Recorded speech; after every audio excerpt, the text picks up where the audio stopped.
ओम नमः शिवाय।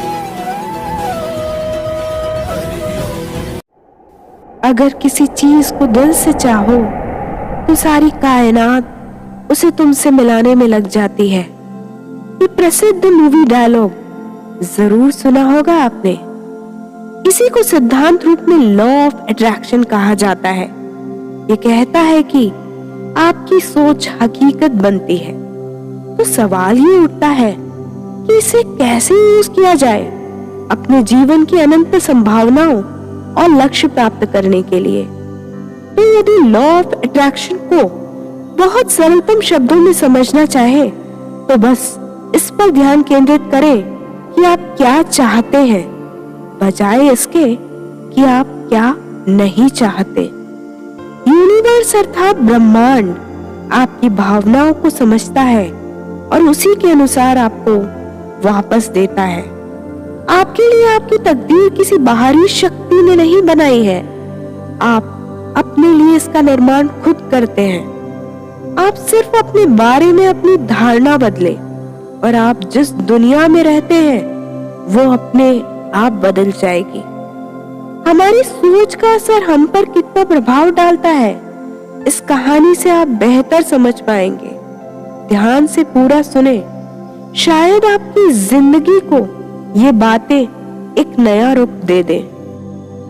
एक आदमी अपने बूढ़े मालिक की दिन रात सेवा करता था। वह खाना बनाता था, कुएं से पानी लाता था, अपने मालिक के पैरों की मालिश करता था और अपने मालिक के लिए सब कुछ करता था। मालिक कहते थे, तुम इतना सारा काम क्यों कर रहे हो, अपना समय क्यों बर्बाद कर रहे हो?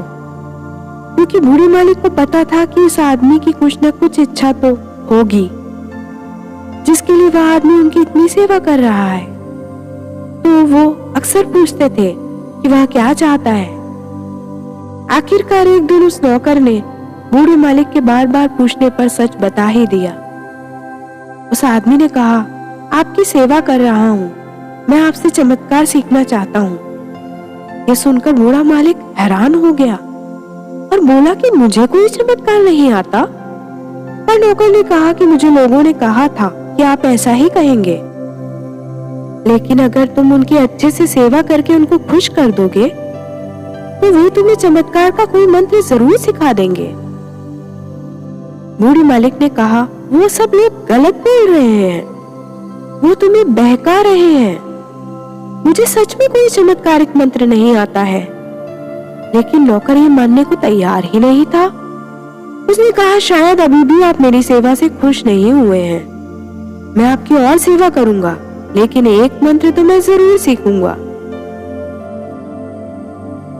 ये सुनकर बूढ़ा मालिक परेशान हो गया और सोचने लगा कि अब इसे मैं कौन सा मंत्र सिखाऊं। इसकी बातों से लगता है कि ये ऐसे नहीं मानेगा और ये जो सेवा कर रहा है वो सब चमत्कार का मंत्र सीखने के लिए ही कर रहा है। सब कुछ स्वार्थ भाव से कर रहा है और मुझे ऐसे नौकर की जरूरत नहीं है। बूढ़े मालिक ने थोड़ी देर कुछ सोचा और अपने नौकर से कहा कि ठीक है, मैं तुम्हें एक मंत्र बताता हूँ और ये भी बताता हूँ कि इसे कैसे करना है। सबसे पहले तुम स्नान करना, अपने कपड़े बदलकर नए कपड़े पहनना, अपना दरवाजा बंद करना, अकेले बैठना और इस छोटे से मंत्र को 5 बार दोहराना। याद रखना, सिर्फ 5 बार, तभी तुम कोई चमत्कार कर पाओगे। नौकर बहुत खुश हो गया और बोला, सिर्फ 5 बार और मैं चमत्कार सीख जाऊंगा? मालिक ने कहा, हाँ। ये सुनकर जल्दी से बाहर जाने के लिए निकलने लगा। यहाँ तक कि उसने इस मंत्र के लिए मालिक को धन्यवाद तक नहीं दिया। लेकिन जैसे ही वो जाने लगा, बूढ़े मालिक ने कहा, रुको, मैं एक बात भूल गया हूँ। इस मंत्र को दोहराते समय एक बात याद रखना, किसी बंदर के बारे में मत सोचना।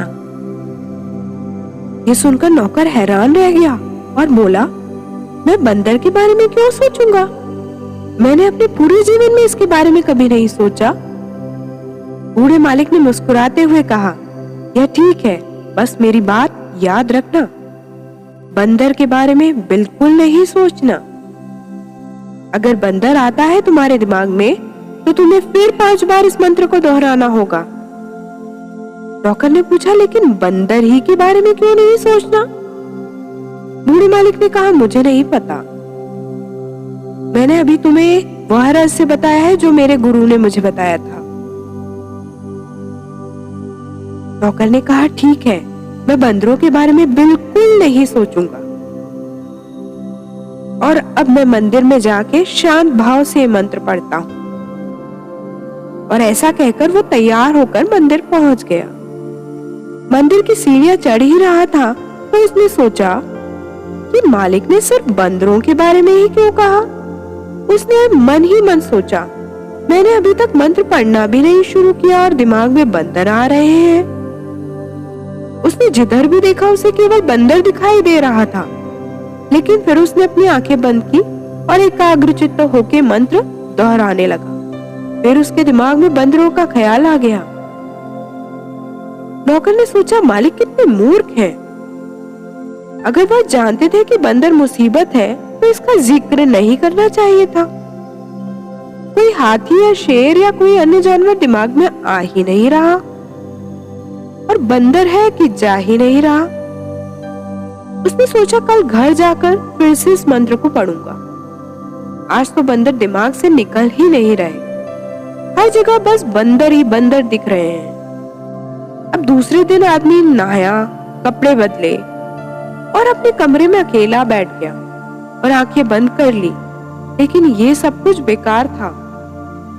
बंदर उसे कुरेद रहे थे, वे उसके चारों तरफ थे। वह जिधर देखता अपनी पत्नी और पिता के सामने भी बंदर देखता। वो नौकर पागल हो रहा था।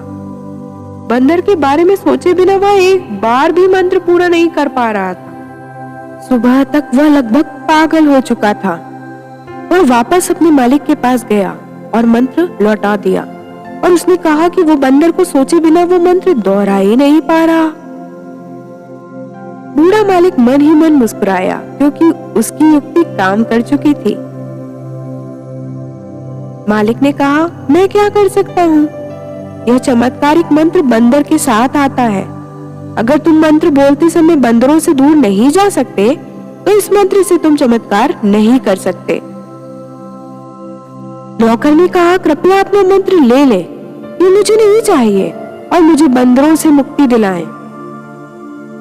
मालिक ने कहा, ठीक है, एक बार मंत्र मेरे पास छोड़ दिया तो बंदर नहीं आएंगे। नौकर चला गया और वह हैरान था कि अब कोई बंदर उसके दिमाग में नहीं आ रहे। वह घर पहुंचा और सब कुछ सामान्य हो गया। उसे अजीब लगा। उसने स्नान किया, फिर से नए कपड़े पहने और सोचा, हालांकि मैंने लिखित मंत्र लौटा दिया है पर मंत्र तो मुझे याद है, मैं एक बार फिर से कोशिश करता हूँ। लेकिन इस बार भी मंत्र दोहराते ही बंदरों ने उसका पीछा नहीं छोड़ा और उसी वक्त उसने मंत्र को पूरी तरीके से छोड़ दिया और सोचा कि कभी इन चमत्कार मंत्रों के बारे में नहीं सोचेगा, सिर्फ अपने काम पर ही ध्यान देगा। मित्रों, चमत्कार उन्हीं के साथ होते हैं जिनके मन में आत्मविश्वास, खुद पर यकीन होता है। महादेव कहते हैं, दुनिया एक आईना है, यह हमेशा तुम्हें उसी का प्रतिबिंब दिखाएगी जो आपके अपने मन के अंदर चल रहा है। इसीलिए चेहरे की हंसी से हर गम को मिटा दो, बहुत कम बोलो पर सब कुछ बता दो, खुद न रूठो पर सबको हंसा दो। यही राज है जिंदगी का, जियो और जीना सिखा दो। ये बातें उचित लगी हो तो वीडियो को लाइक, शेयर और चैनल को सब्सक्राइब करके बेल आइकन प्रेस जरूर कीजिएगा। मिलते हैं अगले वीडियो में, तब तक अपना ख्याल रखिए, स्वस्थ, मस्त और प्रसन्न रहिए। जय शिव शंभू, जय भोले।